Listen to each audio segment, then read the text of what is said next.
একটাই, পশ্চিমবঙ্গকে মুসলিম মুক্ত করতে হবে, একদম মুসলিম মুক্ত করতে হবে। এই জমিটা তৈরি হয়েছিল হিন্দু বাঙালির জন্য, মুসলিমের জন্য নয়। তাই আমার একটাই কথা, এখান থেকে মুসলিম মুক্ত করতে হবে এটাকে। আমাদের সংবিধান তো ধর্মনিরপেক্ষ। ওসব আমরা কেন মানবো? সংবিধান আমরা তৈরি করিনি, মূল্য কেন আমরা দেবো? এখান থেকে সম্পূর্ণভাবে মুসলিম মুক্ত চাইছে, একদম মুসলিম মুক্ত। পশ্চিমবঙ্গ না দেশ? না, পশ্চিমবঙ্গ দেশ কেন হবে? ভারতের অংশ এটা। মানে না, মুসলিম মুক্ত কোনটা চাইছেন, পশ্চিমবঙ্গটাকে না দেশ? অবশ্যই ভারত চাইছি, আপাতত পশ্চিমবঙ্গ।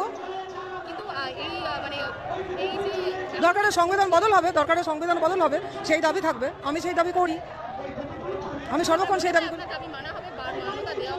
মান্যতা দেওয়া হবে কিনা আমি জানি না, দাবি করে যাবো। আমি যতদিন বেঁচে থাকবো দাবি করে যাবো, কেন এর পরবর্তী প্রজন্ম যারা আসবে তারা তো এখানে বাঁচতেই পারবে না।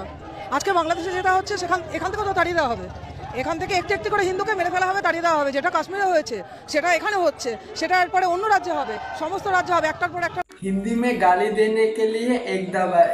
তো দাদি, আপনি কি দুনিয়াতে মাত্র নতুন আসছেন? আপনার তো বয়স দেখে বোঝা যাচ্ছে আপনার বয়স অনেক। এতদিন কি আপনি বাংলাদেশে আয়না করে বন্দি ছিলেন? মানে মুসলমানদের হিস্ট্রি সম্পর্কে আপনার একটু ধারণা নেই, একটু আইডিয়া নেই।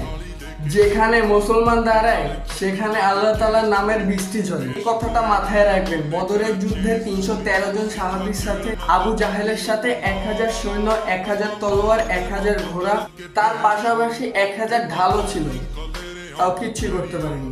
কেননা তখন মুসলমানদের পাশে আল্লাহ ছিলেন। ওই আল্লাহ আলহামদুলিল্লাহ এখনো আছে।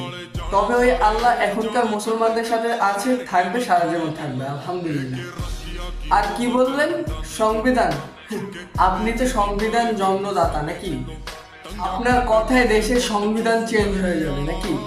আর মুসলমানদেরকে নিয়ে আপনাদের এত কুরকুরি কিসের জন্য? আর মুসলমানদেরকে আপনাদের হিন্দুদের গুপ্তধনের ভিতরে আঘাত করে, আর আপনাদের গুপ্তধনের ভিতরে কি ইট ছুঁড়ে মারে, যার জন্য আপনাদের মুসলমানদেরকে নিয়ে এত চুলকানি। আর কি করে মুসলমানেরা? একটা দেশে যদি মিলেমিশে চলা যায় তাহলে আর কোনো ভেদাভেদ থাকে না, কোনো মারধর, কোনো ঝগড়াঝাগড়ি থাকে না। আজকে বাংলাদেশের দিকে তাকান, বাংলাদেশে একটা হিন্দুও বলতে পারবে না মুসলমানরা তাদের উপরে অত্যাচার করেছে। আর ইন্ডিয়ার হিন্দুরা একটা কুত্তার থেকেও খারাপ, একটা বোকাচোদা, যেমন এখন প্রমাণ দিলেন আপনি। তাই দয়া করে একটা কথা বলি, ইসলামকে খতম করার চিন্তা ভাবনা জীবনও করবেন না, কেননা আপনাদের বড় বড় বাপেরাও পারেন, আর আপনারাও পারবেন না। কোন চেয়ারে বসে গেছেন, এখন খরাতে নামার আপনাদের সময় হয়ে গেছে। তাই এগুলা বাদ দেন, নিজের চোখে নিজে তেল মারেন। ধন্যবাদ।